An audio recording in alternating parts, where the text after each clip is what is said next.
नमस्कार दोस्तों। किसी गांव में एक बूढ़ा व्यक्ति अपने बेटे और बहू के साथ रहता था।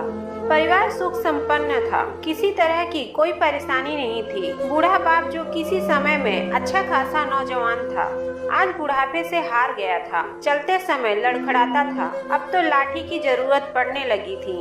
चेहरा झुर्रियों से भर चुका था, बस अपना जीवन किसी तरह व्यतीत कर रहा था। घर में एक चीज अच्छी थी कि शाम को खाना खाते समय पूरा परिवार एक साथ टेबल पर बैठकर खाना खाता था।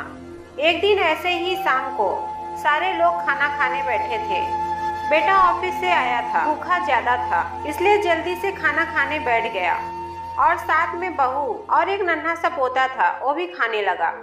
बूढ़े हाथ जैसे ही थाली उठाने को हुए, थाली हाथ से छिटक गई और थोड़ी दाल टेबल पे गिर गई। बहू बेटे ने घृणा दृष्टि से पिता की ओर देखा और फिर से अपना खाना खाने में लग गए। बूढ़े पिता ने जैसे ही अपने हिलते हाथों से खाना खाना शुरू किया तो खाना कभी कपड़ों पे गिरता तो कभी जमीन पर। बहू ने चिढ़ते हुए कहा, हे राम, कितनी गंदी तरह से खाते हैं।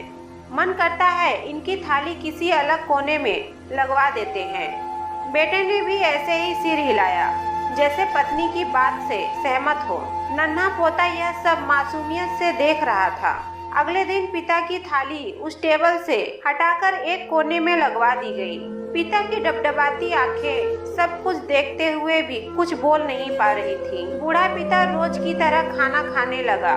खाना कभी इधर गिरता कभी उधर। छोटा बच्चा पोता अपना खाना छोड़कर लगातार अपने दादा की तरफ देख रहा था। माँ ने पूछा, क्या हुआ बेटे, तुम दादाजी की तरफ क्या देख रहे हो और खाना क्यों नहीं खा रहे? बच्चा बड़ी मासूमियत से बोला, माँ, मैं सीख रहा हूँ कि वृद्धों के साथ कैसे व्यवहार करना चाहिए। जब मैं बड़ा हो जाऊंगा और आप लोग बूढ़े हो जाओगे तो मैं भी आपको इसी तरह कोने में खाना खिलाया करूँगा। बच्चे के मुंह से ऐसा सुनते ही बेटे और बहू दोनों कांप उठे। शायद बच्चे की बात उनके मन में बैठ गई थी, क्योंकि बच्चे ने बड़े मासूमियत के साथ एक बहुत बड़ा सबक दोनों लोगों को दिया था।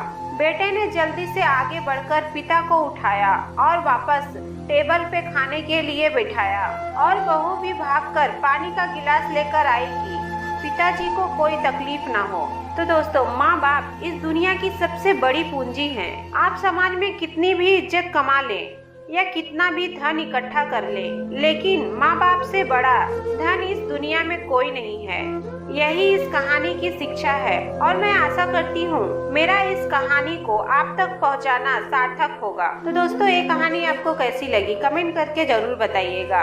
उम्मीद करती हूँ दोस्तों आप सबको हमारी कहानी पसंद आई होगी। कहानी पसंद आई हो तो वीडियो को लाइक शेयर करें और हाँ, नोटिफिकेशन बेल को जरूर दबाएं ताकि अगली अपडेट आपको सबसे पहले मिल सके। धन्यवाद।